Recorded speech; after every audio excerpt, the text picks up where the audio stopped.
Covering Dunkirk, Fredonia, and all of northern Chautauqua County, this is WCVF 88.9 FM, The Voice.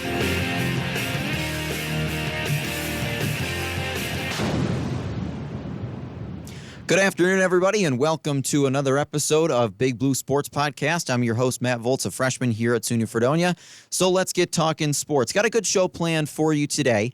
Going to talk about the Buffalo Sabres, of course, a tough shootout loss to the Montreal Canadiens on Monday night, a game that I was in attendance for. Fun game, would have loved to have seen a win, but in a sea of Montreal fans, it was good for the Sabres to at least come away with 1 point. I also want to preview the men's and women's basketball Final Four coming up this weekend, and then the national championships. I know the men's national championship is Monday night, and I believe Sunday afternoon, evening is the women's national championship. I think that tips off around like 2 or 3 o'clock, and then it'll go into the early evening hours.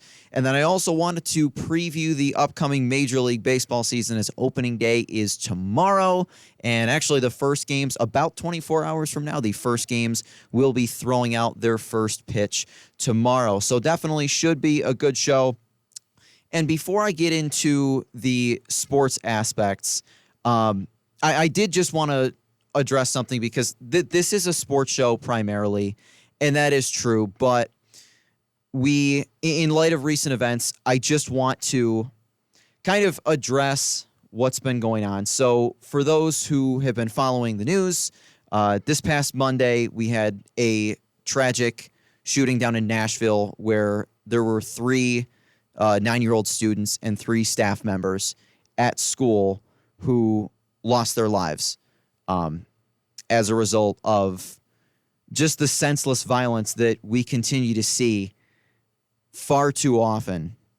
And there's a lot of things, a lot of people have a lot of passion about particular issues that are going on. A lot of people have particular issues about opinions about what we can do to fix this and what we can do to make things better. And I initially wasn't thinking that I was going to address this today, but I just sort of had that feeling in the pit of my chest, or in the pit of my stomach too, that I can't just ignore it. I can't just say nothing about it, because you had 3 innocent kids who tragically lost their lives as a result of senseless violence. And I just don't feel that it would be right for me to stay quiet about that.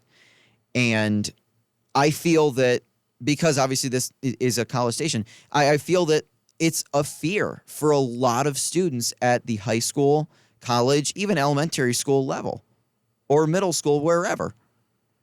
I think that it's a fear for a lot of people that, okay, I think that I'd be lying if I said that I've never been, for example, sitting in a class thinking of an escape plan if something ever were to happen in the event of an intruder or something like that. I'd be lying if I said that I've never done that. I think a lot of people my age probably have had some similar experiences.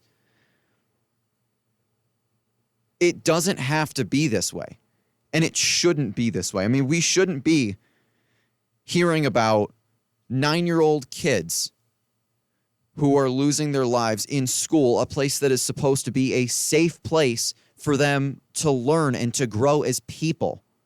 It shouldn't happen. And I just wanted to, because I know that this is a sports show, but again, I don't feel that it would be right for me to have a particular platform and not use it to address events going on when something tragic like this happens. And I just wanted to read off the names of those who lost their lives. There were 3 9-year-olds, Evelyn Deekhouse, Hallie Scruggs, and William Kinney. They were 9 years old and tragically lost their lives. Cynthia Peak, Catherine Kuntz, and Mike Hill were 3 adults at the school who also tragically lost their lives as a result of just a continuation of senseless violence that we continue to see far too often in this country. And it raises a lot of fears in a lot of people's minds. I know mine does particular. Like, I've got family members who work in school systems. And again, I'd be lying if I said that I'd never feared that one day they weren't going to come home. It shouldn't be like this. We shouldn't be living in a constant state of fear, worrying that every time we go to school or go to a class, you think, okay, what if something happens? It happens way too often. And so many people have that mentality of, we can't worry about it too much. Obviously, it's tragic, but it'll never happen here. We can't have that mentality that it'll never happen here. Because I'm sure that there were probably students at Columbine High School who never thought it would happen there. And then in 1999, it did. There were students at Virginia Tech who never thought it would happen there. And then on April 16th, 2007, it happened there.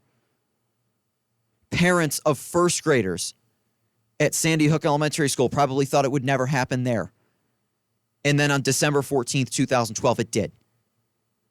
These things just happen over and over.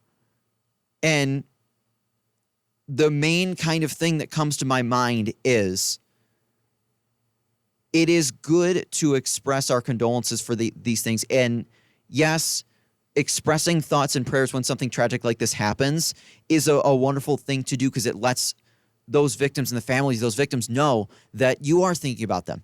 But we can't stop there. I'm not going to specifically, I can't, say, oh, we need to do this or we need to do that specifically. That's not, I don't know as if that's really my place to do that. But what I can say is that something has got to be done to ensure that we don't have to fear sending our kids off to school in the morning. That kids in school or in college classes, something's got to be done so that they don't have to fear for their lives every time they enter a place of learning. It boggles my mind how these things continue to happen over and over and over, and yet nothing is done to prevent them. And while thoughts and prayers are great, thoughts and prayers alone will not prevent the next act of mass violence. I believe that it's good to... I just think that it's good to have an open discourse about this kind of stuff because, like I said, I understand that this is a sports show. I don't get into news. I don't get into the political aspect of things.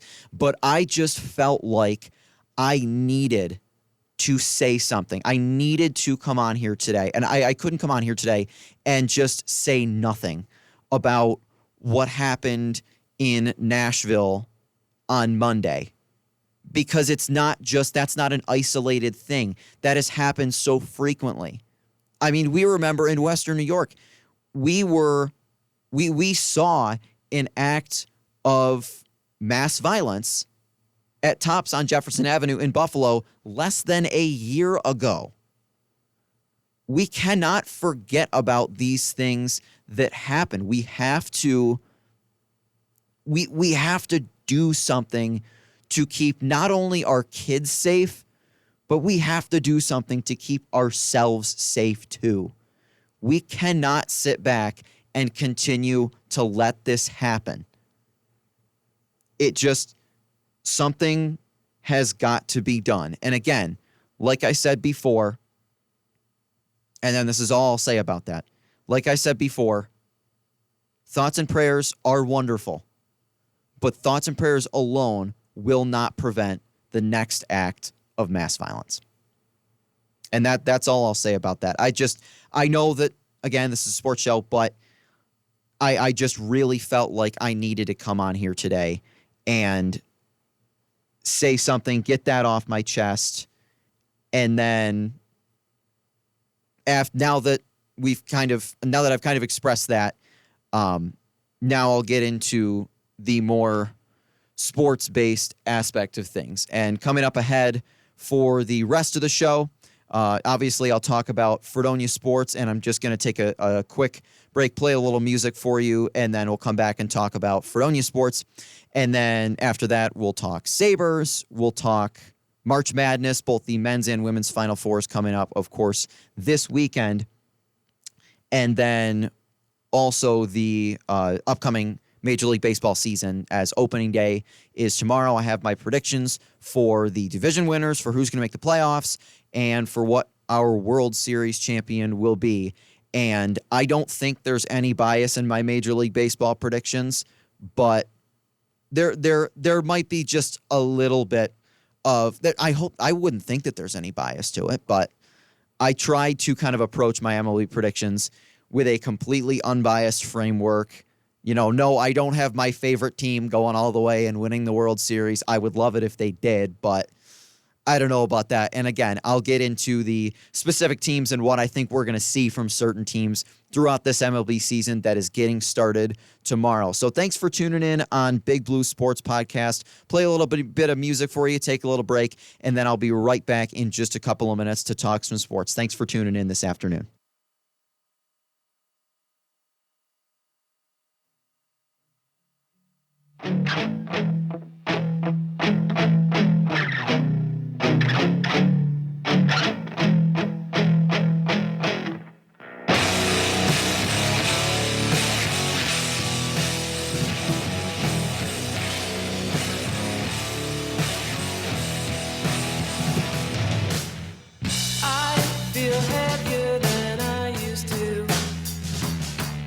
Like gravity is getting stronger.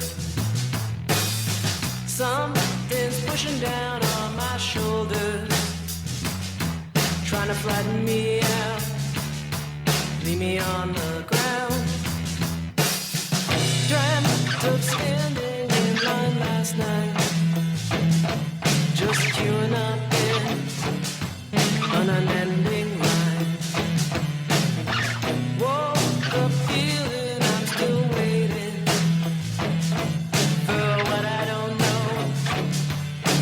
Feeling grows.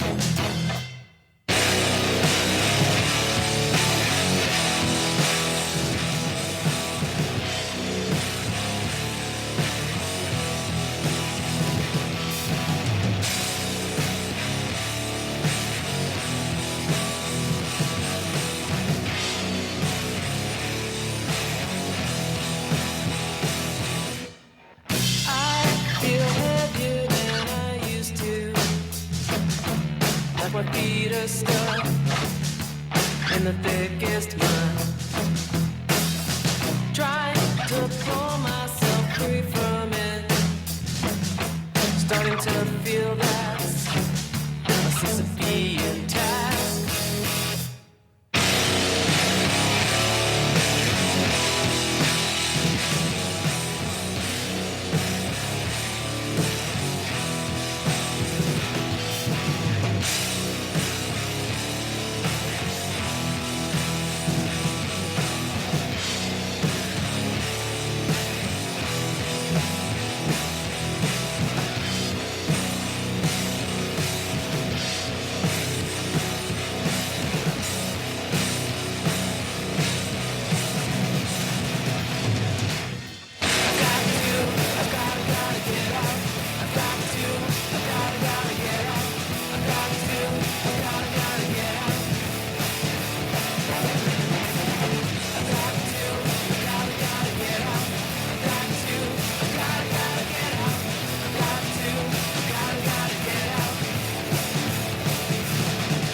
forwarded to an automatic voice message system.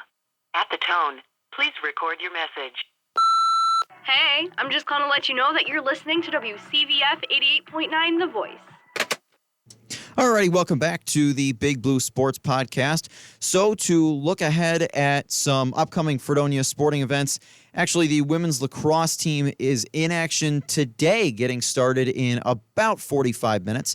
They are up in Oswego to take on the Lakers for their second SUNYAC matchup of the season, looking for their first conference win. As this past Saturday, they hosted SUNY Oneonta and fell by a final score of 17-6. So the women's lacrosse team is off to a 5-4 start. They have lost back-to-back, but they had a couple of they earlier in the season they had a couple of just dominant wins. I mean, they beat Alfred back on March 1st. They beat Alfred 20-8, and their most recent win back on March 8th, they were at home against Cuca, and they beat the Wolves 20-5. So they played 2 games down in Florida. And I talked about this on the last show, but I'll recap it again. On March 13th, they lost to Nazareth College 19-14, and then beating Ohio Northern 18-3. So that's kind of been the story of this Fredonia women's lacrosse team so far. Is they've had some games where they've just absolutely blown out their opponent. I mean, their closest win this season was their first non-exhibition game of the season back on February 22nd when they beat Grove City 11-9. Other than that, they've had wins of 20-11 over Thiel, 20-8 over Alfred, 20-5 over Cuca, and 18-3 over Ohio Northern. And a fair amount of their losses have been pretty close. I mean, they lost 14-7 to Allegheny back on March 4th, 19-14 to Nazareth down in Florida, as I mentioned. They had a 1-goal loss last Wednesday at Medaille. They lost 12-11 and then 17-6 on Saturday. Next 2 games for the lacrosse team are both on the road. Today at Oswego, that getting started at 4 o'clock. And then this Saturday at 11 o'clock a.m. heading to New Paltz to take on the Hawks of SUNY New Paltz. No joke about that either, because Saturday is April Fool's Day, so I definitely will be making a lot of jokes on Saturday that are, not funny at all, but I at least give it a try. So for the baseball team, of course, they were down in Florida as well. They are off to a 4-8 start to their season. They've actually had 2 games be postponed. Their last 2 games were postponed. Last Sunday, they were supposed to be at Thiel down in Greenville, Pennsylvania. That was postponed. And then just yesterday at home against Penn State Barron, that game was postponed as well. I mean, understandable because there was some kind of not great weather that was moving through. And unfortunately, that springtime in Western New York sometimes does not always like to be the nicest weather, as I heard that we might be running into a little bit of snow later today. I'm not trying to will snow into existence. I know that, I'm not trying to will that into existence. I'm just passing along what I saw on my little weather app on my phone this morning. So the baseball team at Oswego this weekend as well. Friday at 3 o'clock, they'll get started. And then they have a doubleheader on Saturday. That doubleheader getting started at noon again against SUNY Oswego. They will be home again next Wednesday, April 5th, to take on Allegheny. And then from that point out, it's mostly SUNYAC action as the regular season goes through May 6th. And they finish the year on the road up in Plattsburgh. The track and field team, both men's and women's, are getting started this weekend. They start their season Friday and Saturday at SUNY Geneseo. They've got a short season. They've got that one, then they go to RIT on April 8th, April 15th and 16th, which is a Saturday and Sunday, a 2-day event in Lewisburg, Pennsylvania at Bucknell University. April 22nd, they will be up at the University of Rochester, and then their regular season will come to an end on Saturday, April 29th, up at St. John Fisher, with the Outdoor Track and Field Championships for SUNYAC taking place on Friday, May 5th, and Saturday, May 6th. And then finally, for the women's softball team, it's been a little bit, I don't want to say stumbling out of the gate, but they've had some tough results so far this year. They're 1-11, but they are coming off of that win. Their most recent game down in Florida back on March 17th, a 7-4 win over McAllister College. And then they are at home actually tomorrow, their first game at home, as everything was down in Florida before that. They have a doubleheader tomorrow against Penn State Barron, that getting started at 3 p.m. at the Blue Devils softball field. And they've got, it's nothing but home games until mid-April. They don't play a single road game until Tuesday, April 18th, when they've got a doubleheader against St. John Fisher up in Rochester. And then they've got several road games in a row, and then they finish out the season with 2 home doubleheaders. SUNYAC playoffs getting started on Thursday, May 11th. So there's a look at your Fredonia State sports, and now we'll turn our attention to the Buffalo Sabres in their playoff push. So the hopes for the playoffs, although they are slim, they are still alive technically. Their most recent game, of course, Monday night at home against the Montreal Canadiens, a 4-3 shootout loss, a game that I was in attendance for. And the game was also the Sabres Pride Night game. And that's a whole nother thing. So about NHL Pride Night, let me talk about that for a minute. So we've run into this year a little bit of controversy for the first time, because the NHL's had Pride Night in some capacity for about the last 5 years.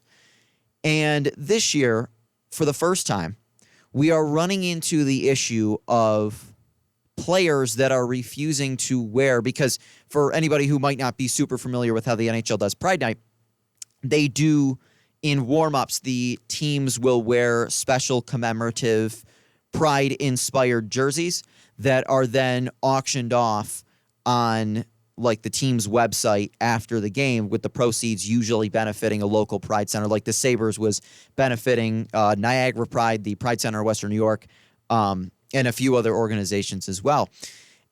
And the problem that some teams are starting to run into is that players are sitting out of warm-ups and refusing to wear these LGBTQ-inspired jerseys.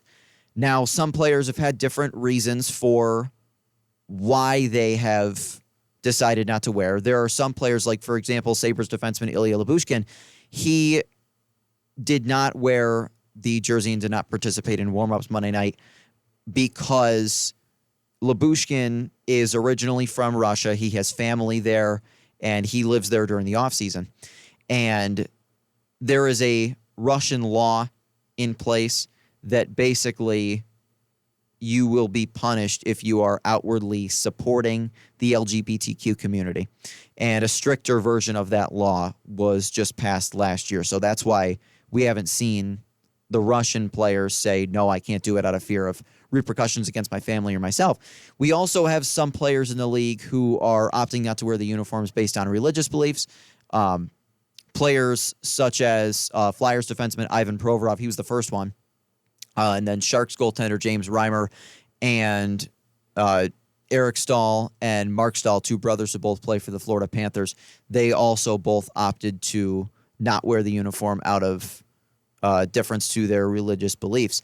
And the interesting thing about it is that Eric Stahl came out and said, I'm not going to wear the jersey because I feel that it contradicts my religious beliefs. I've never worn the jersey before, and I will not in my NHL career. Here's the problem with that. 2 years ago, Eric Stahl was with the Montreal Canadiens in 2021, and Montreal had their Pride Night and their LGBTQ-inspired jerseys, and Eric Stahl wore the jersey that night. So it's just interesting to me that he said, I've never worn it, but yet he did wear it 2 years ago. That's interesting to me. I'm not quite sure why you would not be truthful about that, given that we live in a day and age where seemingly everything is photographed or put on social media. I don't know. The players who choose not to wear it, I have my own personal beliefs about whether I agree with their beliefs, whether I think they're right or wrong, but I understand the argument that it should be the player's choice. That's a fair argument. I get that argument. Again, I have my personal feelings about it, whether I agree or disagree. That's not what my issue is with the NHL Pride Night. Here's my issue. Some teams have canceled their events entirely because of a couple players who wouldn't wear the jersey. That, to me, should not happen. And I don't really, I just don't believe that should happen. There were 3 teams, the Minnesota Wild, Chicago Blackhawks, and New York Rangers, that all opted to cancel their Pride Night altogether because they had one or multiple players say, I'm not going to wear the jersey. Now, the Blackhawks said that it was out of the Blackhawks said it was a result of their Russian players being concerned about their safety, and I think that's what the Rangers said as well. But Minnesota literally said, they said we had players who were not comfortable wearing the jersey, so we're canceling our event. And that, to me, should not happen. I don't think that a couple players should shut down an entire event. I mean, NHL Pride Night is about promoting an inclusive and diverse atmosphere. And I guess my question is, how can we promote inclusivity in the game and push this message that hockey is for everyone? How can we do that if we are canceling the events that honor those who are different from us? I have a major issue with that. I have an issue with teams saying, oh, you guys don't want to wear the jersey? Okay, we'll cancel the event altogether. If players don't want to wear the jersey, they can sit out of warm-ups and not wear the jersey. Let the rest of the team participate. Don't step in and say, oh, we're not going to have our event at all, if it's a couple players who have reservations about it. If those players have reservations about it, then they can answer to why. They can say, I don't want to wear the jersey because of X, Y, and Z, instead of the teams just coming in and saying, well, we had a couple players who didn't really want to wear the jersey, therefore we're shutting the whole thing down. That doesn't seem like a step in the right direction to me. The NHL is trying to push the message that hockey is for everyone. They're trying to really promote that inclusive nature that has kind of eluded the game for a long time. They're trying to really push that. And you've got teams that are canceling their Pride Nights because 1 or 2 guys don't want to wear the jersey. That, to me, is an issue. And I think that is what needs to be addressed about the NHL Pride Nights. But about the Sabres specifically, so of course Buffalo losing on Monday night in a shootout to Montreal. But they did get a little bit of playoff help, a little bit, in terms of the Florida Panthers losing in regulation on Monday night and the Pittsburgh Penguins losing in regulation last night. So I just want to look at the Eastern Conference playoff picture. So in terms of the Atlantic, in terms of the Metro, the Carolina Hurricanes, New Jersey Devils, and New York Rangers have all clinched playoff spots. The Atlantic, the Boston Bruins and Toronto Maple Leafs have as well. Tampa Bay will, probably with like their next win or so. So it's going to come down to a wild card spot. Right now, the 2 teams that are inside in the 2 wild card spots. Right now, it's the New York Islanders and the Pittsburgh Penguins. The Islanders have 85 points with 7 games left to play, and the Penguins have 82 points with 8 games to play. Teams on the outside looking in, you have the Florida Panthers, 79 points, 8 games left to play. The Sabres, 77 points with 9 games left. The Ottawa Senators, 77 points with 8 games left. The Washington Capitals, 76 points with 8 games left. And then below that, you've got Detroit, I guess, still has a shot. They've got 9 games left. They have 73 points. And then you get down to, Montreal is not good. Montreal would have, that would be superhuman if Montreal, or no, they actually can't. Never mind. They can't. And then you've got Columbus, who's also out as well. They were Columbus, who may end up being the worst team in the National Hockey League. They are the worst team in the Eastern Conference. But is it, and that's the question that I've been getting asked by a lot of people who maybe don't follow the Sabres super closely. I've been getting asked a lot, people come to me and they'll say, Matt, do the Sabres even have a shot at making the playoffs? And the answer is yes, they do. They definitely still have a chance. but it would be kind of an uphill battle. I mean, right now, they're 5 points out. They only have one game in hand on Pittsburgh.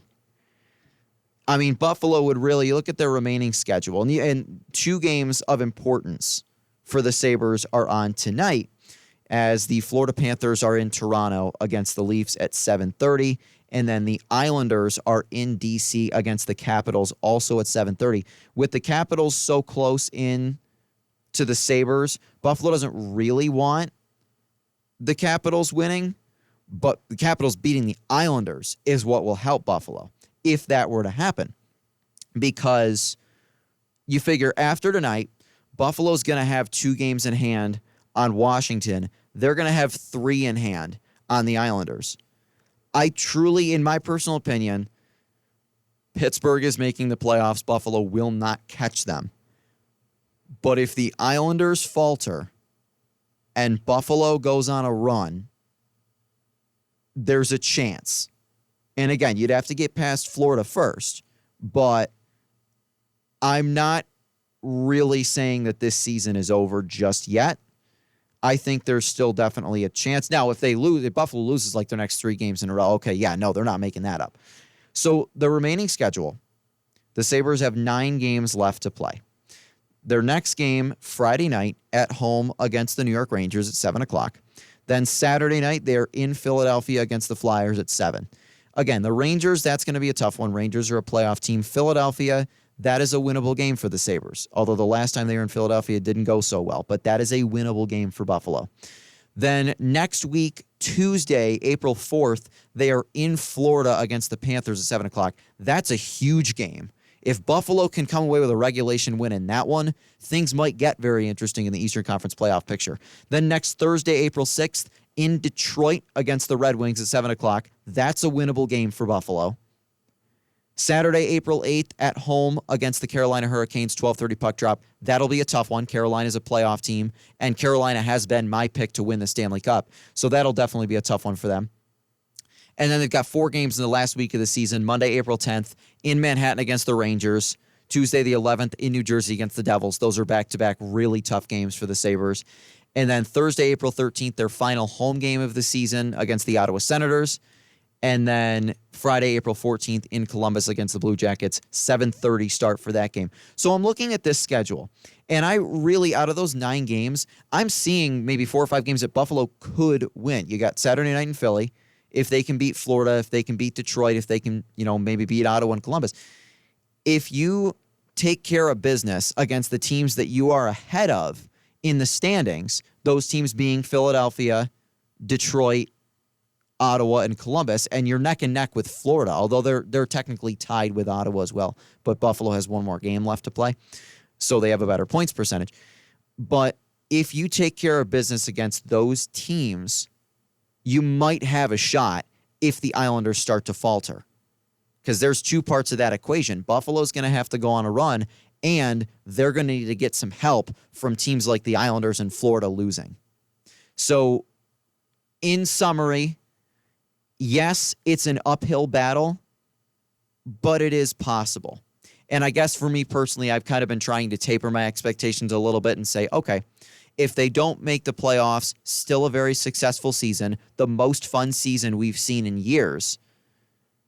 If they make it, though, holy cow. If they make it, hockey heaven in Buffalo's back. I mean, I can't even imagine what that scene would be like for that first playoff game at KeyBank Center in 12 years, back to when it was called HSBC Arena. I couldn't even imagine what that scene would be like, and I am more than ready to experience it. So that's enough about the Sabres. I'll take a quick break, play a little more music for you, and then when I come back, I'm going to talk all about the Final Fours for men's and women's college basketball that are coming up this weekend, as it is that time of year where March Madness is coming to a close, but other sports are just heating up. So thanks for tuning in to Big Blue Sports Podcast this afternoon. Be back in just a couple minutes.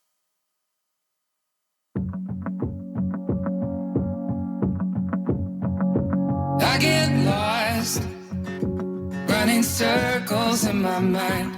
That's the cost of living the dream as you and I. And all our friends are growing up, some are going gray. But look at us, we haven't aged a day. Hope, I got hope. You will always be there at the end of my road. As long as I got you to take this journey on with me. There's nothing else that I could ever need. We got enough gas to keep this tin can on the road. Just enough cash, let the bills pile up at home. And all our friends are busy saving up for rainy days. We wouldn't have this any other way. Hope, I got hope that you will always be there at the end of my road. As long as I got you to take this journey on with me. There's nothing else that I could ever need.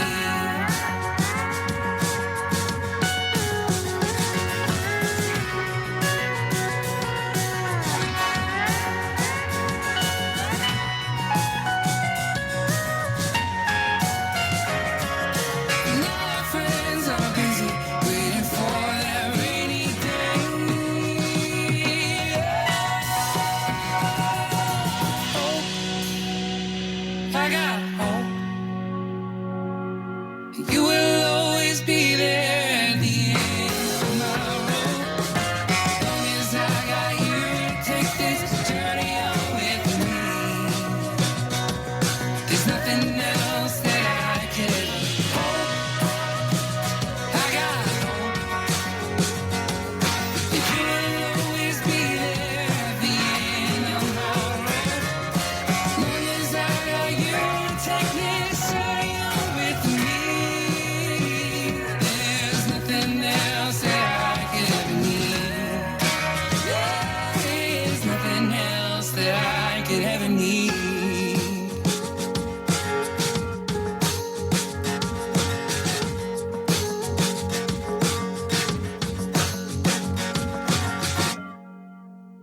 Walking through the park, woo, woo. Fatality. What was that? Oh no, I forgot.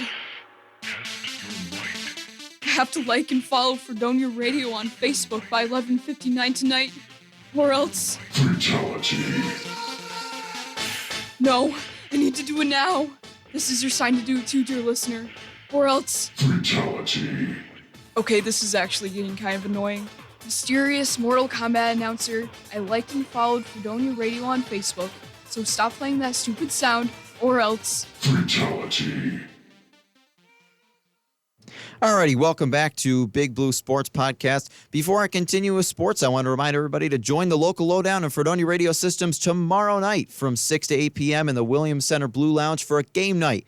Games such as Sorry, Twister, Scrabble, as well as a Nintendo Wii system will be available for play.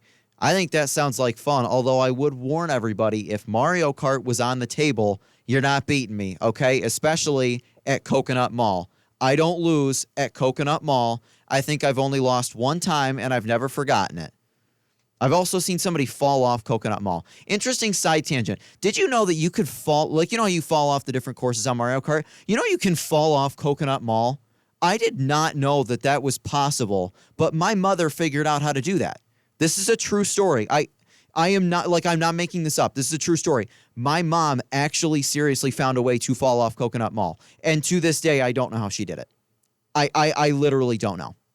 Anyways, continuing forward with our show this afternoon, I also wanted to give a shout out to the Fredonia Leader, the special edition of the Fredonia Leader printed today.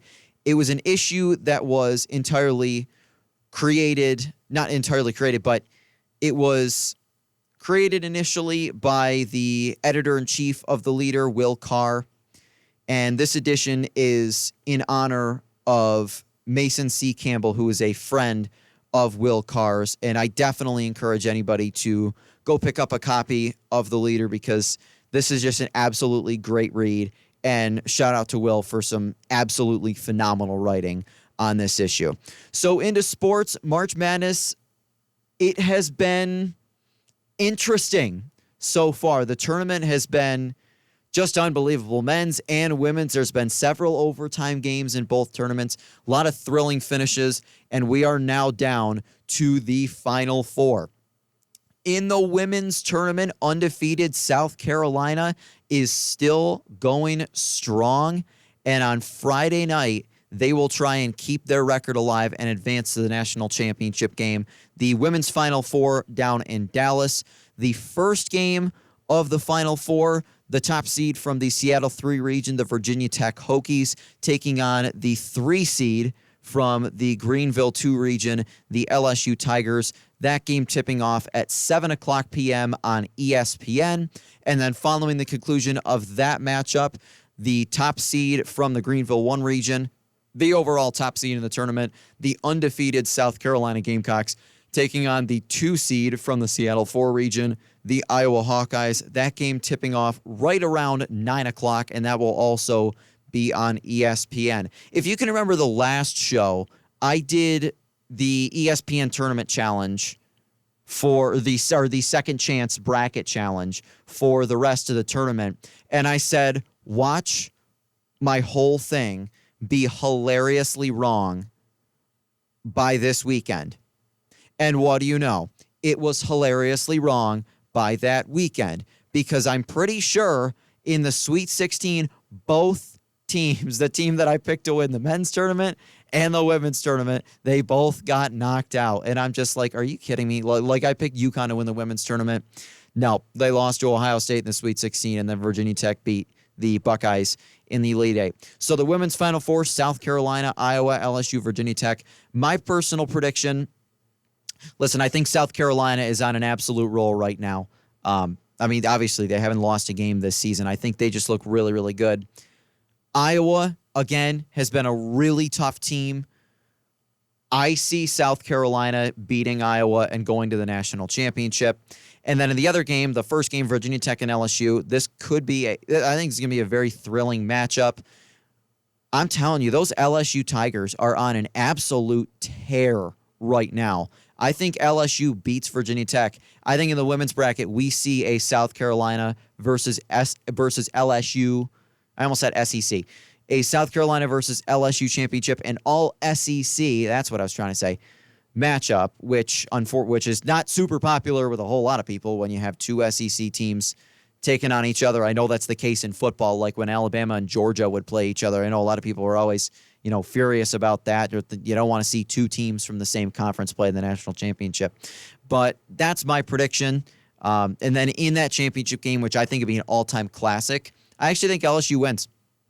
I know I'm crazy for that, but I never pick the undefeated teams to win the championship. I always root for the underdogs, which usually doesn't work out very well for me. I can remember as a kid, my sister would ask me, she's like, why do you follow all of the teams that are bad? Like, just follow a good team, please. Like, geez, every team you root for is terrible. And I'm like, no, I follow the underdogs because when they win, it's awesome. And when they lose, I kind of expect it. On to the men's bracket, the Final Four, again, still filled with a handful of upsets. I don't think that anybody in their right mind would have predicted this Final Four for the men's tournament. In the first game, and they've got such weird tip-off times. Like for the women's games, it's like this one's tipping at 7, this one's tipping at 9. Boom, there we go. And then with the men's tournament, take a look at these starting times. So this is on Saturday night. 6:09. Really? 6:09? At least give it a nice round number. Put it at like 6:15. Even 6:10 wouldn't be bad. Really? 6:09? I don't know.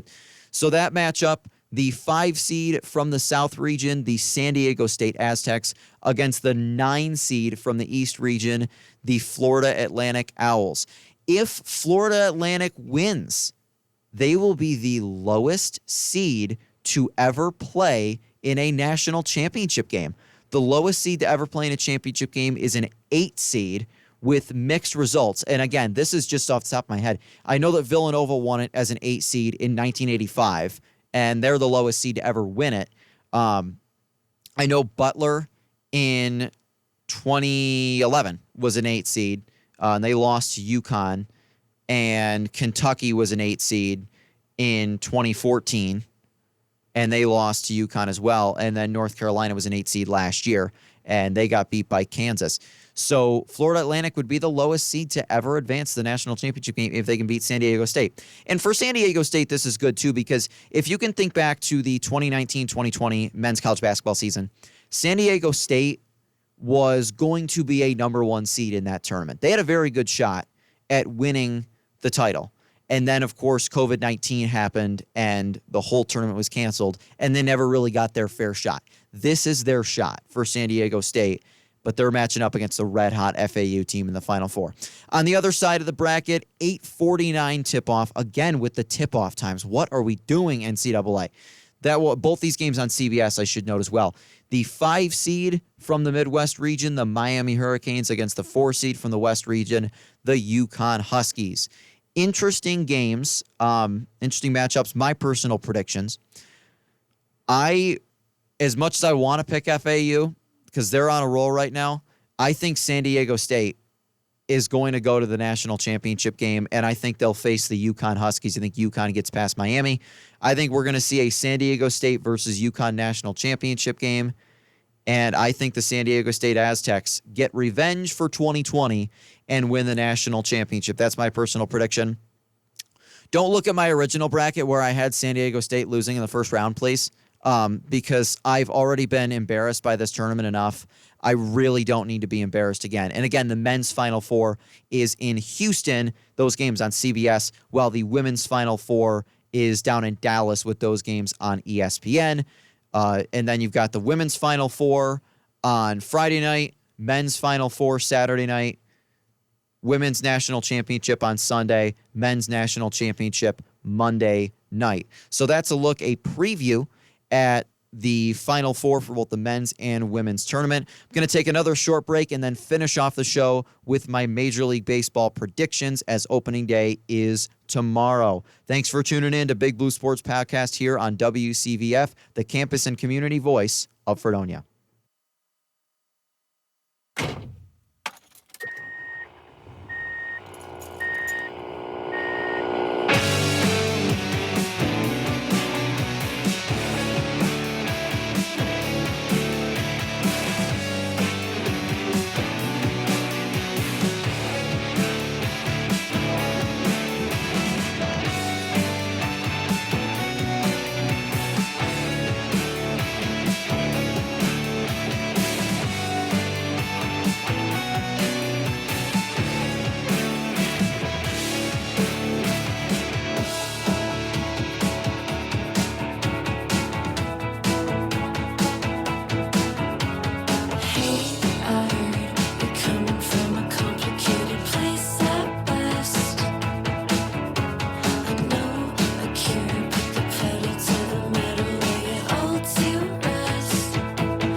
Situation where the joyride ends.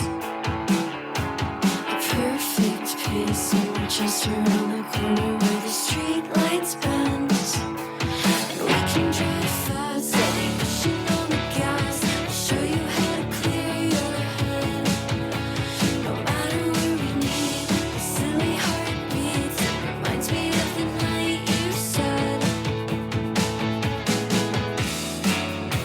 look out your window, driving in a different town. Same street, same home. Buckle up so we can get speeding 72. We're faster getting away. Maybe we can go then show you a secret. I never know who you feel free. Maybe there's a filter. Maybe on a Sunday, filling up the ashtray. Nothing gets in our way. Always in a new place. To catch us all around, listening to cold sound. Keep me in your car. Keep me in your car.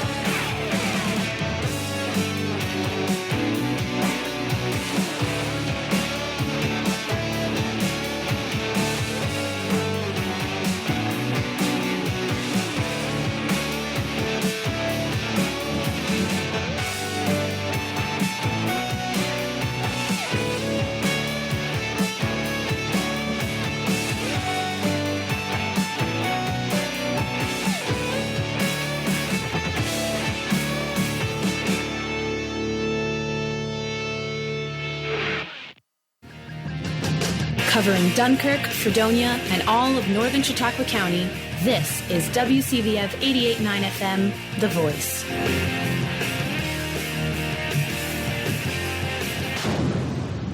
Alrighty, welcome back to the final segment of the Big Blue Sports Podcast. Before I continue with the Major League Baseball opening day and my predictions for the season, on this day in local sports history, March 29th, 2006, the Sabres beat the Boston Bruins 4-3 in Buffalo. J.P. Dumont had a 2-goal game, Danny Briere with 3 assists, and Ryan Miller stopped 24 of 27 shots. That one 17 years ago today as part of that memorable 05-06 season and playoff run that I think I've talked about on this show before, and just how special that was to the community of Buffalo and how close the Sabres came to winning it all, and then fate and injuries unfortunately intervened. So tomorrow is Major League Baseball opening day. The 2023 season getting started. The 162-game marathon to the finish line at the beginning of October starts tomorrow. So let's take a look at who's playing 2 games getting started at 1:05 tomorrow afternoon. The Washington Nationals hosting the Atlanta Braves. Patrick Corbin will go for the Nats, Max Fried for the Braves. Also at 1:05, the New York Yankees hosting the San Francisco Giants. Garrett Cole on the mound for the Yankees. Logan Webb will start for the Giants. At 2:10, the Boston Red Sox hosting the Baltimore Orioles. Corey Kluber will go for the Red Sox. Kyle Gibson for the Orioles.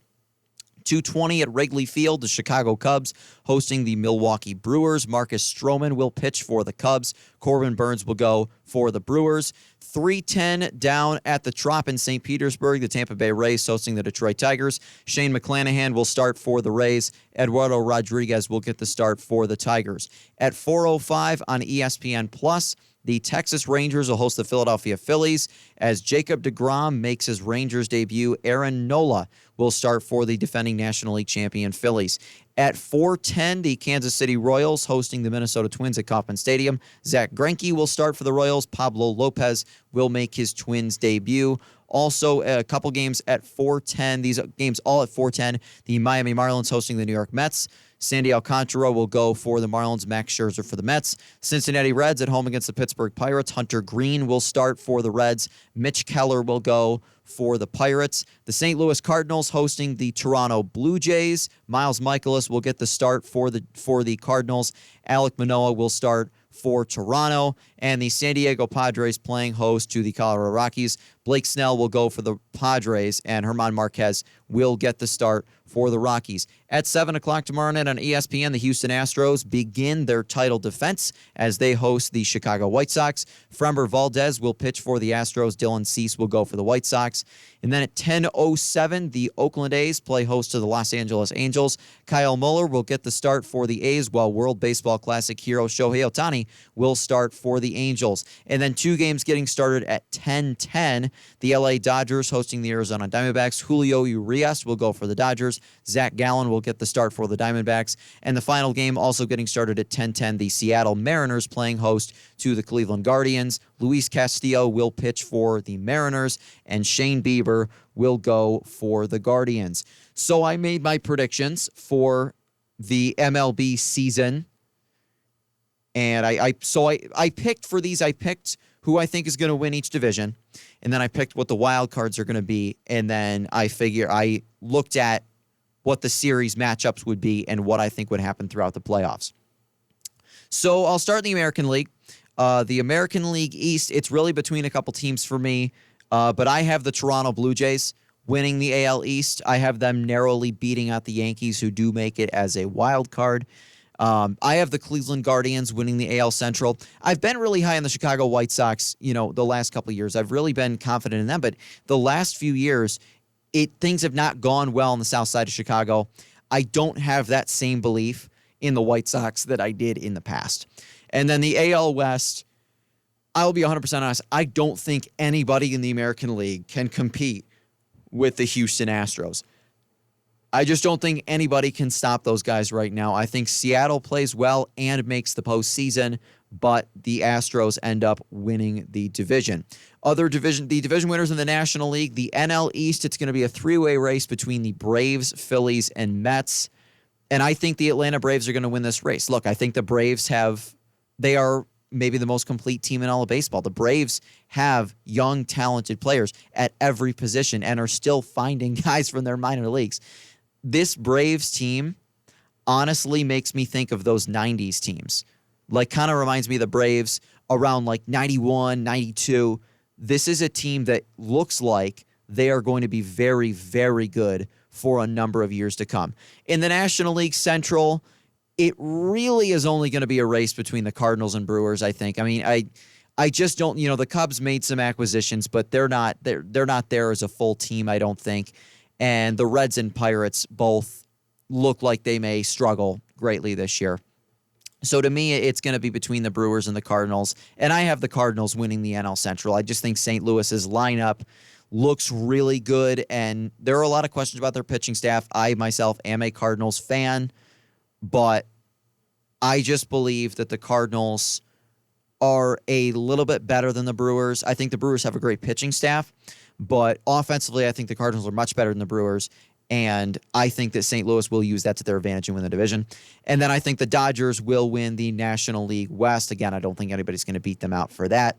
So the AL playoff seeding, the Astros are the number 1 seed. I think the Blue Jays are the 2 seed, and Cleveland is the 3. My 3 wildcard teams in this order: the New York Yankees, Seattle Mariners, and Baltimore Orioles. I think the Orioles will make the postseason this year. They looked good last year. They're only going to get better. Their young guys are starting to come up and play well, and I think the Orioles make it. First teams out in the AL, I think, are going to be the Rays and the Twins. In the National League, I think the Dodgers take the top seed, the Braves as the number 2, Cardinals 3, and then the wild card teams in this order: San Diego Padres, Philadelphia Phillies, and New York Mets, with the Brewers and Diamondbacks as the first 2 teams out. I think the Giants will be a decent team as well.